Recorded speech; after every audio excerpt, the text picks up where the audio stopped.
Hello and welcome to Discourse of Peacocks, where today we're going to be discussing yet another away win. I don't know what anybody's talking about an away curse. Leeds United clearly don't have that anymore. We're going to be discussing Derby County 0, Leeds United 1, where the scoreline does not reflect quite how dominant Leeds United were.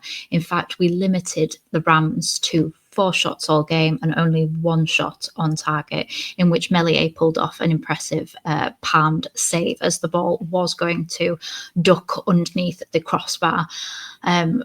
We were on it from minute 1. There was no warming up into the game. We were simply on it from minute 1 to minute 90. Yes, there were frustrating elements, which we will get into during the course of the game, but we were in no real threat. We just need to simply learn what we've done from Stoke, learn what we've done from Derby, and copy and paste that in every away game for the rest of the season, and we will absolutely walk this league. Let's get straight into the good. We've got quite a few bits and pieces to discuss today. Back-to-back away wins, back-to-back away clean sheets. Again, what is all this talk, this rambling that people do about Leeds United's away form? We're now up to 3rd in the away form table, and obviously we're 1st in the home form table, having picked up 31 points at home, and we've now picked up 20. Yeah, because we're on 51 points. Yeah, so we've now picked up 20 away from home. Another good one, Aronson is proving his worth. He ran his absolute socks off, and he did the Aronson thing of missing the slightly easier opportunities earlier on in the game, but he more than made up for it with a wonderful team goal.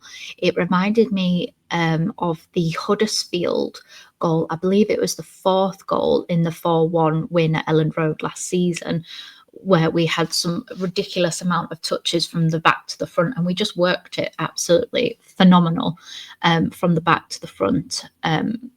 Pirro was again instrumental. He again made an impact from the bench and gets an assist. He was vital in that goal. Aronson was calm and he just seems to kind of keep on reiterating my point that he is actually better when he has less time to think about it and works on instinct rather than trying to overcomplicate it in his head. So if we could have more like that, that would be absolutely fabulous. I believe he's on 7 goals now. So if we can just get a few more assists for like the number 10 role, then that would be absolutely incredible. And it would make me feel very confident about taking him up to the Premier League as a bench option. Yes, he wouldn't be my starting number 10, but it does give me confidence that if he can get battered in the Championship and survive and be productive, then he has something to offer and also a point to prove. And I think Aronson is proving that point as well to himself, to Farker, and to the Leeds United fans. And what more can we ask? He's coming on, he's trying his best, and he's actually being successful with trying. I do think we need another number 10 in January, not because I want Aronson immediately kind of shoved out of the side, but we need competition. We've seen how all of our wingers are flourishing this season and how it's been nothing other than positive for Leeds having competition in those wide roles. And the same with the striker role. The fact that we've got competition means that everybody's kept on their toes. So I would like that. And as well, Aronson has gone out, had times at Leeds United where this season, but mainly the last season in the Premier League, where he did have massive dips of form after the World Cup in America, where he barely played. And obviously we have to think of the March international break and think of the fact that if he doesn't get played or they don't do very well, how's that going to affect his psychology? How's that going to affect us as a team? And we do not want another match dip. So yeah, number 10 is still needed, but Aronson is more than proving his worth, and he would still, for me right now, be my first choice in there. Another one, Dan James Solomon, came on and made an instant impact. Obviously, we started with our wingers being Nonto on the left and No, Nonto on the right and Ramazani being on the left. I did think that in the first half they were quite impressive. Nonto was everywhere, and I was really impressed with Nonto's defensive work as well, especially in that first half. Something that I constantly praise Dan James for. So I'm going to be fair and praise Nonto for being defensively astute when it comes to helping out Bogle and just helping out the team in general. So yeah, good praise for them in the first half. It is a tale of two halves, so I will actually mention them both in a later section. I wonder which section that will be. But yeah, they both did really well in the first half, but Dan James and Solomon came on, made an instant impact. It was that looping ball over from Solomon to Dan James, which I thought Dan James controlled beautifully. Yes, his shot did get saved by the keeper. On another day, that maybe goes in. So, but they instantly came on and were bam at the goal, and that's what we want. We want substitutes that want to fight for their place, want to make an impact in that game, want to support, help, and encourage their teammates, and just get Leeds United where we belong. I think that's defensively. Obviously, I know there was only 4 shots and 1 on target, but Meslier did have to make that save. It wasn't like a worldy save or anything like that, but it was a save that needed to be made. And we've seen him miss those saves earlier on in the season. So again, if I criticize, I'm also going to praise when they do well. So Meslier, thank you very much for staying alert in the first few minutes of the Stoke game, and then halfway through this game, the Derby game as well. But the fact that we limited them to 4 shots the entire game just goes to show how incredible. There was one point where Struijk was waiting to head the ball and he completely missed with his head, but kind of like chested it and then got it with his leg or something. It was brilliant. And then he like pirouetted. So he made it look really clumsy and then beautiful within a split second. And that's what I absolutely adore about this Leeds team, is the fact that if they don't do something correct or how they would have envisaged it the first time, they don't let that put them off. They go ahead, they make sure they retain that possession and intercept. And I thought Ampadu did really well. Obviously, he got a yellow card, but it was a worthy yellow card. He'd done a few things. I didn't think the ref was great for either team. There was a few times where, in all honesty, it was by the byline near our goal, and I genuinely think they should have been given a free kick. And I think Ampadu ended up getting the free kick after they fouled us once, whereas we had 3 players on one of their players and we were fouling them. I expected them to have a free kick, if I'm honest, and I think we were lucky. So I don't think the referee was particularly strong. I think he was trying his best to not give out yellow cards. And I like that to a certain degree, but sometimes that means that if you haven't put those boundaries in there for certain players, it means that they go in with harsher tackles because they know, right, well, this foul isn't worth a yellow card, so I can commit this one several times before the referee even has a word in my ear, let alone gives me a booking.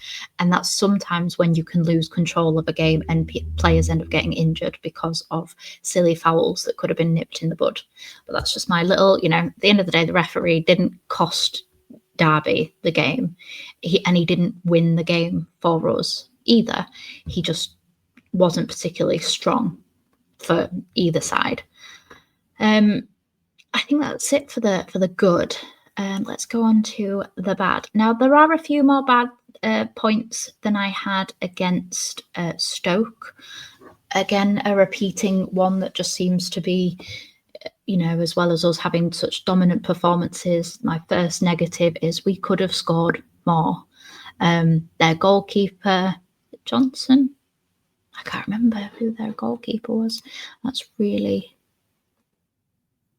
can't remember who he is. Anyway, the one with the funky headgear. Anyway, he saved Derby quite a few times. I think that there was a few shots that were quite soft at him, and he did make some odd saves. He palmed this one, I think it was from Ramazani, and he genuinely could have caught it.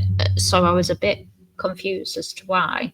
But anyway, Joseph lacked clinical edge, and I don't know whether I'm reading too much into it, but he looked nervous. And Joseph, for me, has the kind of youthful naivety bordering on arrogance usually when he plays, and that's one of the things I like about him. Is I like that he has confidence and faith in himself and just continues to go and doesn't let the kind of the burden and the weight of the Leeds United shirt weigh on him.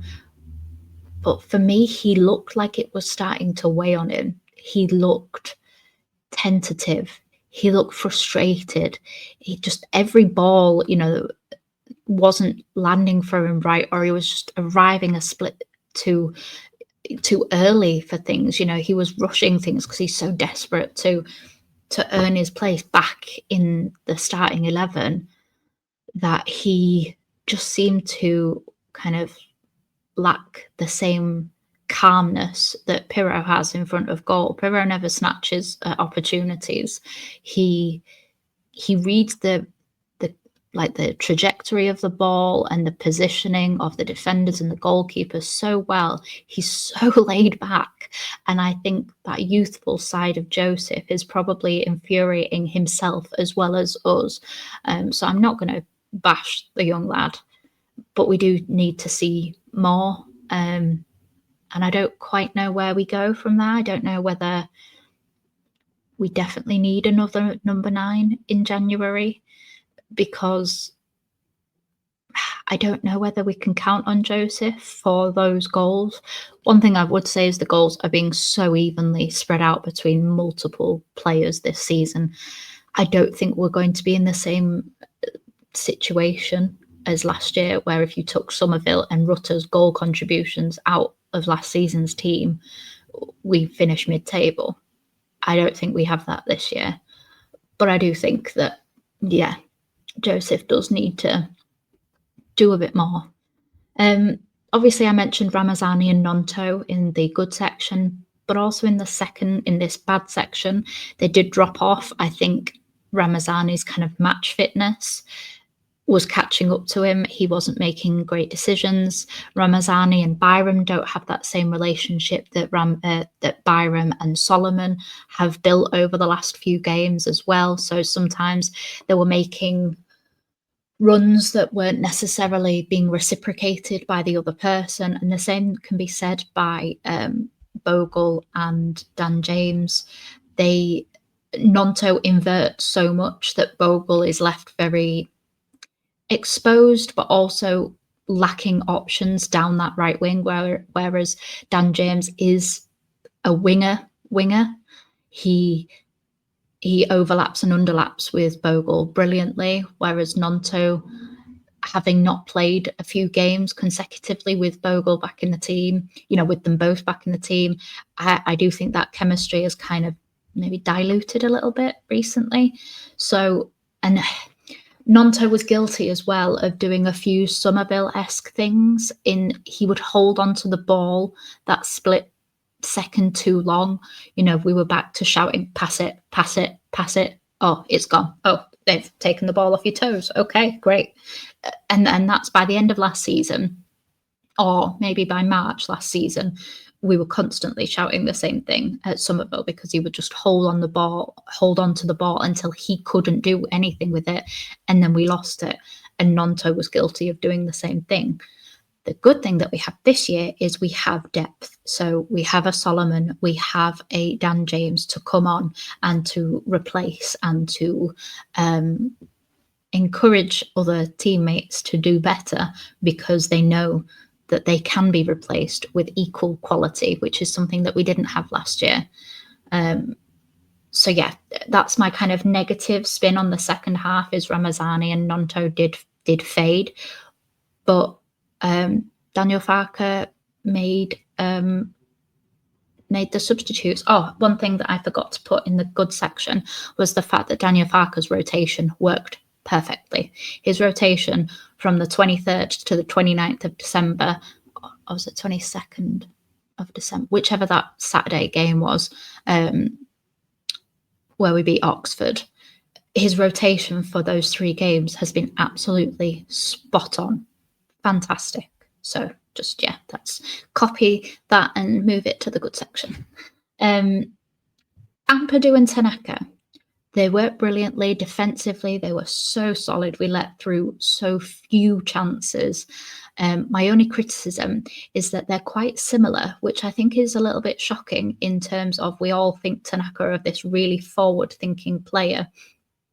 Now, Ampadu did do quite a few balls, kind of cross balls or kind of balls that kind of going over the top down the line, but they weren't always executed brilliantly. Good idea, and obviously when he gets back up to 100% match sharpness, maybe they are done better. But Ampadu and Tanaka were both quite defensively minded, and I think that we missed Rothwell pushing us forward. I also think we missed Rothwell for set pieces. Ramazani's deliveries weren't bad at all, and Aronson, his deliveries actually weren't bad either. I just think that Rothwell's are just that little bit better. So I do think that we missed that kind of driving with the ball forward. And I do hope that Rothwell isn't just sidelined to the bench because we have our players. Just because he's a lone player doesn't mean that he can't be crucial. It shouldn't matter whether it's a home, an actual owned player or a loan player.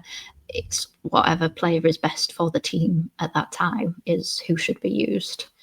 I think that we are done with the bad. So, and like I said, it was quite nitpicky, but there were a few more things than the Stoke game. So we're going to move on to the Asterisk, because one of my pet peeves so far this season is everybody, whether it's Sky, whether it's BBC, whether it's other YouTubers, whether it's general, not kind of team-specific YouTubers as well. Every time when we are top of the table, or whether Sheffield have dropped points, or whether Sheffield United are top of the table, they always put in the fact that they've had a 2-point deduction. So yes, we know that they had a 2-point deduction, but at some point you have to just get on with it. That doesn't change. So I got frustrated with the fact of, yes, Leeds United are top of the table, but Sheffield United would have been top of the table had they not been deducted points.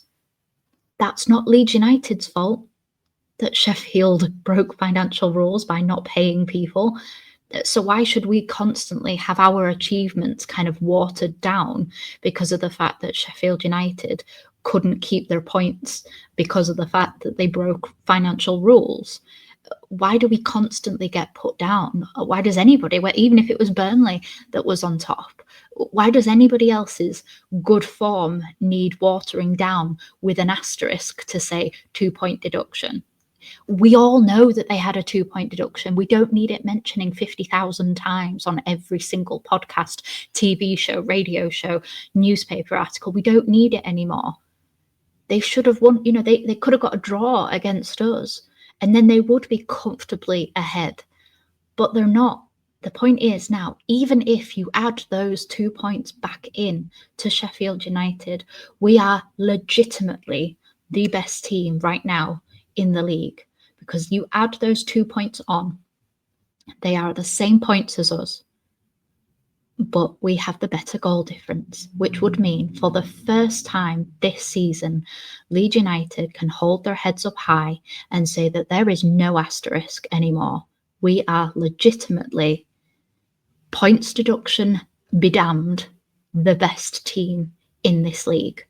So I don't want to hear about the fact that Sheffield United had a 2-point deduction, because now we have won the exact same amount of games, we've drawn the exact same amount of games, and we have lost the exact same amount of games. They have conceded 1 fewer goal. They have conceded 14. We have conceded 15, but we have scored more.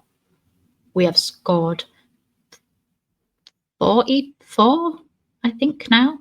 So we have a goal difference of plus 29. So no matter what, you add those points back in if you want. But Leeds United are the best team going into 2025 in the Championship. No questions, no asterisks. End of. That's just my little rant. We're 6 points better off than we were this time last season. Better goal difference, just better everything. We were on 45 points. We were 4th in the league. I think we had something like 8 points to less to Ipswich, and maybe 14. I can't remember off the top of my head. That's going to really do my head in now. But we were multiple points off. I'm just going to have a look, because now I'm going to really annoy myself. I like having the actual statistics because I am sad like that. But anyway, we are the best. We're better off than we were last season. Gilavogi broke a record. He has become the first player to start his first 8 league appearances on the winning side, which is just fantastic. I mean, he's just all about the vibes. You cannot not like him. He's just, I don't know, he's just adorable, isn't he? And the fact that he's just, whenever you see him on pictures, when you see we've scored a goal and you see everybody running towards the goal scorer and towards, like, you know, the Cop End or wherever we are, whether it's at home, you just see his face just completely lit up. It's, I don't know, it's just heartwarming, isn't it, really? Right, I'm going to get that table of where we were. No, I'm not, because it's not loading up properly. But anyway, we had a lot of points to make up, and this year we don't have any points to make up. We are top of the table with a 2-point gap to second and a 3-point gap to third. And obviously, Sheffield United have had some injury troubles with quite a few players being out for the season. Quite a few players, including Hamer. He's on 9 yellow cards, and he was very lucky not to get a second yellow. I watched the West Brom game, and he was incredibly lucky to not get a second yellow and be sent off. So yeah, he's this far away from having a 2-match ban, because I think it's game week 32. Where you can go over that threshold, but if you receive 10 yellow cards before the 32nd game of the season, then it's a 2-match ban. And when you looked at their bench yesterday, they did not look in a good place at all. And I'm not smiling at all. I would never smile at another team's misfortune. Finally, it's ours to lose. We're now top with, yes, it's a tiny gap, but it is a gap. And all we have to do is focus on us. We don't have to rely on other results. Last year, we had to rely, in order for us to make up those points that we were so far behind, we did have to rely on lots of other teams helping us out. Whereas this year, from now on, we just have to focus on what we're doing.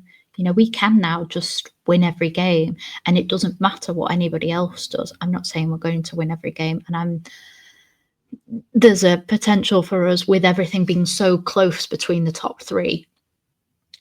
There is a possibility that we even drop out of the top 2. I'm not saying we will. I'm just saying let's not lose our shit if it happens, because of the fact that everything is just so compact at the top.